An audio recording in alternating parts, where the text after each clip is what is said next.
আসসালামু আলাইকুম প্রিয় দর্শক, আশা করি আপনারা সবাই ভালো আছেন। তো আসলে অনেকদিন ছাদে ওঠা হয় না।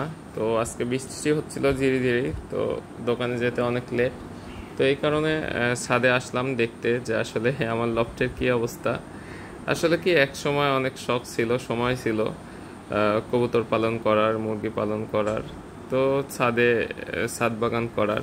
তো সেই সময়টা অনেক ফাঁকা ছিল, তখন অনেক সময় দিতাম, কবুতর পালন করতাম, পরিষ্কার করতাম, কবুতর নিয়ে পড়ে থাকতাম। তারপর কি হতো, ছাদে এই গাছ ওই গাছ লাগাইতাম, এগুলা করতাম। তো সেই সময়টা অনেক ভালো ছিল, কবুতর উড়াইতামও। আমরা যেহেতু হাই ফ্লায়ার ক্যাটাগরির কবুতর পালি, এটা আমার পাশে আছে হাই ফ্লায়ারের লফট। আর এটা হচ্ছে কিছু ব্রিডিং কবুতর থাকে, প্লাস হচ্ছে বাচ্চা খাবার জন্য ক্রস কবুতর থাকে এই লফটে। তো অনেক দিন পরে উঠলাম, আসলে কি দেখে মানে অনেক ভালো লাগে, যেহেতু আগে অনেক সময় কাটাতাম এই লফটে। তো আমার কিছু দেশি কবুতর আছে, প্লাস এই তো মুরগি আছে। সম্মিলিতভাবে আসলে কবুতর আর মুরগি পালন করা যায়। তবে একটু ক্ষতিগ্রস্ত কি, মুরগি কবুতরের ডিম খেয়ে ফেলে, এটা হচ্ছে ক্ষতির প্রধান কারণ।